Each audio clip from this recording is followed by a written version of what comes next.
Hello and welcome to the workshop. We are finally here. It is a brilliant space to be in and I can't wait to show you guys around. So at the moment the workshop is looking quite messy because we've got a lot of stuff in here. All of the house stuff and all of the stuff to go in the loft and Christmas stuff. We need to finish boarding the loft, or get it boarded should I say, so that can't go in there just yet. At the moment I'm working on restoring this workbench. I really think it's a very cool workbench. It's a very old one I think, and it's got quite a lot of character, but I really like it, and I've started sanding it to get this beautiful wood coming through. I'm not sure entirely what it is. I thought it was sapele, but I'm not entirely sure. And the legs need sanding, but that bottom leg there has a bit of rot in it, so I need to replace the bottom section of that. And also this drawer needs remaking because, well, it's a little bit broken. So I'm going to salvage all the sides and just remake the bottom of it.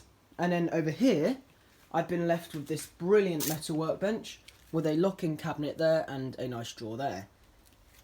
I was also left with this really nice record number 3 vise. It's in great working order. Spins really nicely. So it's got a great action, that vise. And then I was also left with another 2 vices. So this workbench has got a nice metal tray up here. It did have another layer to it, but it made it look very bulky, so I've already got rid of that because I didn't like it at all. I think this looks a lot better. I can have all of my organisers up here, and I'm going to get another one to go there. Another one like that probably, or maybe like the orange one, another 2 of the orange ones maybe. I'll probably get 2 of those because that would look a bit better. And then all of this wood that's behind here will be going on my OSB workbench when I get round to it. Then I've got all of the tools sitting up here, so things like the lathe, the sander, the bench grinder's in there, and my stitching pony. I need to get around to properly organising this, but at the moment I haven't really had the time. All of that area just needs sorting. This metal cabinet here is absolutely brilliant. It's a Clark wall hanging metal cabinet with like pegboard in it. I'll try and put a photo if I've got one. If not, then you'll just have to look at it here. I'm not sure I do have one. Don't think I do actually, but it's a really nice metal cabinet, but it's got locking doors, it's got 3 sections to it, and they gave me some tools that were left in it, which are here. So I've got this nice Stanley hand drill, a spoke shave, which is here. It needs a bit of work on it, but it's quite a nice little record spoke shave. They left these wire crimps, a couple of clamps. Never have enough clamps, and they all work, so that's all nice. And then this is just my unit here with all of the random stuff in it. Might as well shut these up. And then that still needs sorting, that workbench. And then the OSB workbench is behind here currently. I want to move that to there, but obviously I've got to move all of that to there, which takes quite a long time. I moved all of this, which was over here, and moved this workbench with my brother, which took about 25 minutes to move. Then this workbench, as I said, I really like this workbench. This is going to become my main workbench for filming against. So this will be against this back wall here.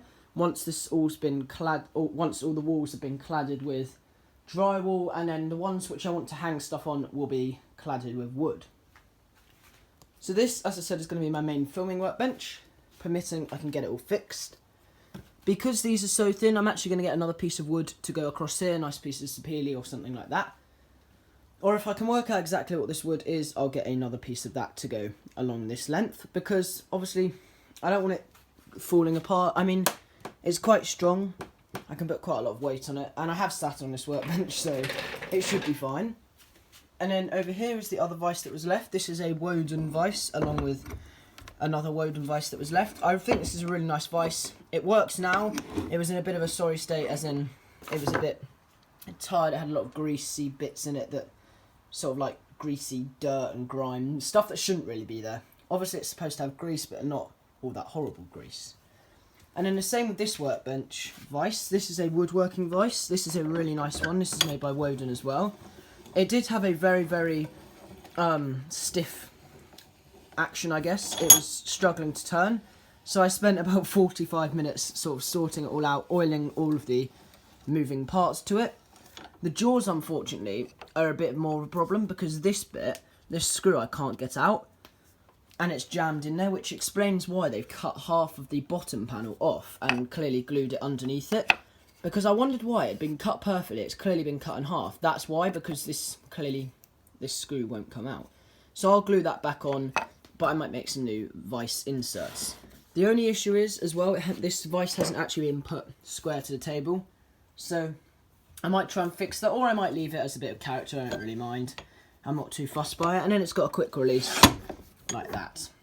So it's a very nice little bench here. It's 1.7 metres long, give or take 20 something, I don't know, 200 mil, give or take. I haven't measured it exactly yet, but I think it's about 1.7, something like that.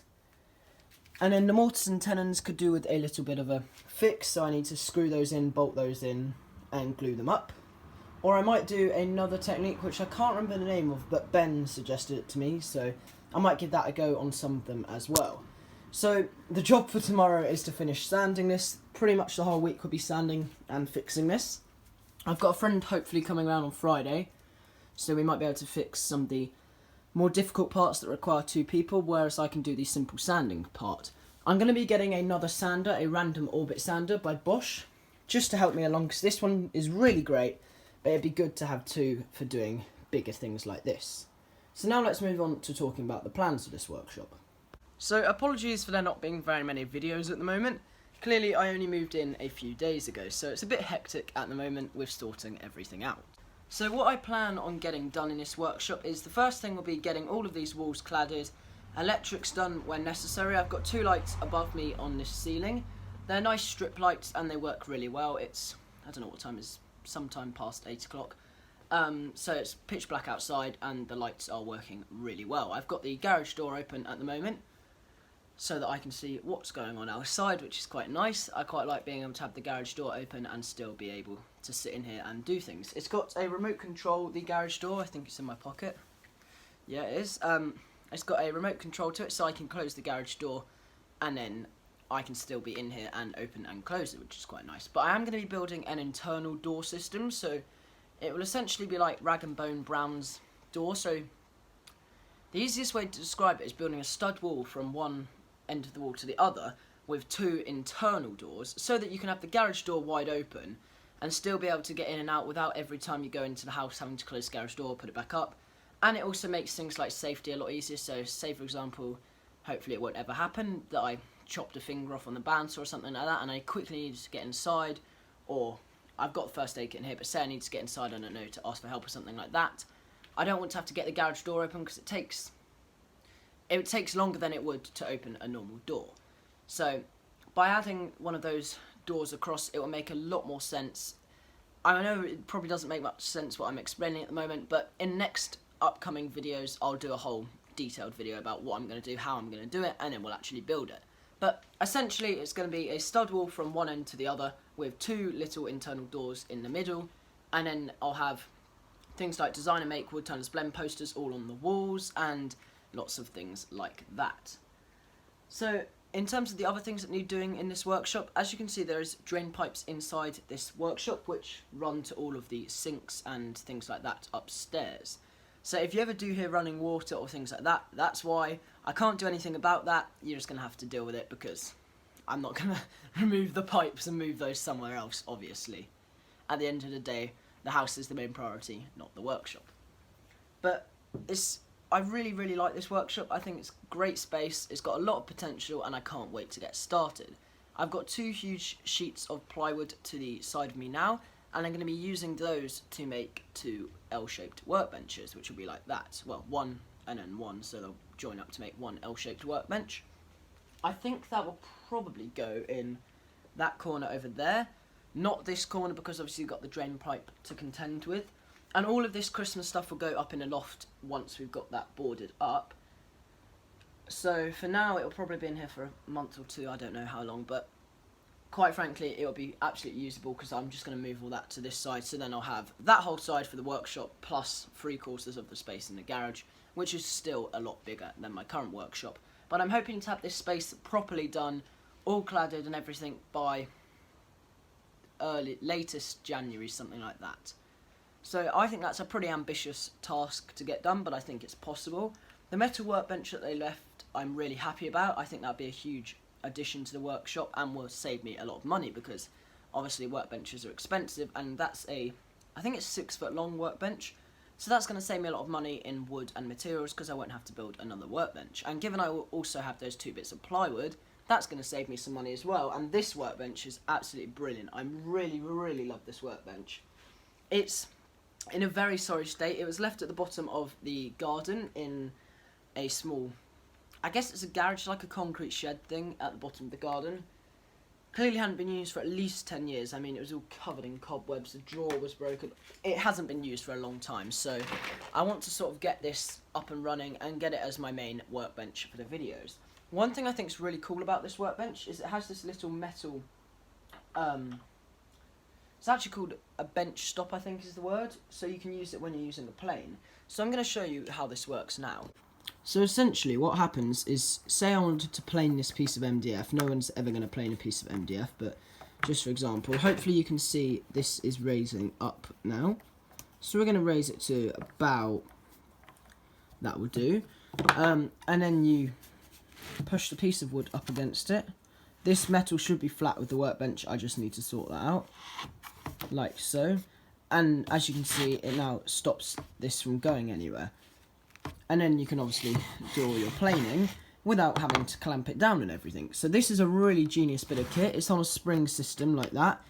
And then when you finish with it, all you have to do is just simply tighten it back up.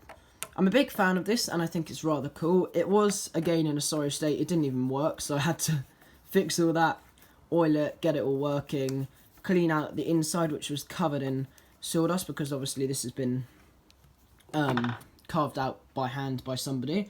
All of this workbench was made by hand as far as I can tell.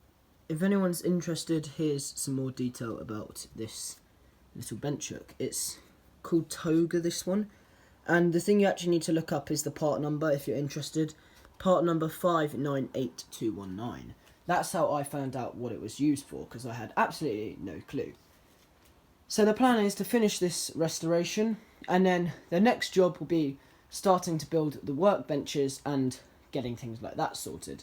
There is a really nice metal wall hanging cabinet, as I said. It was dented horribly though, so one of the doors didn't properly open and close. So I fixed that and pulled out the dent, and now it works really nicely.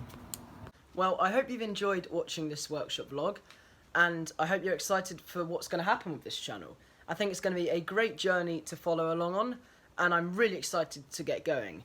As I said, first project will be restoring this amazing workbench, and then I'm going to move on to making workbenches, sorting out all of the random stuff that's in here, getting some new tools, which is always exciting. So I hope you've enjoyed watching, and don't forget to subscribe if you're interested in watching more videos like this. Thank you for watching.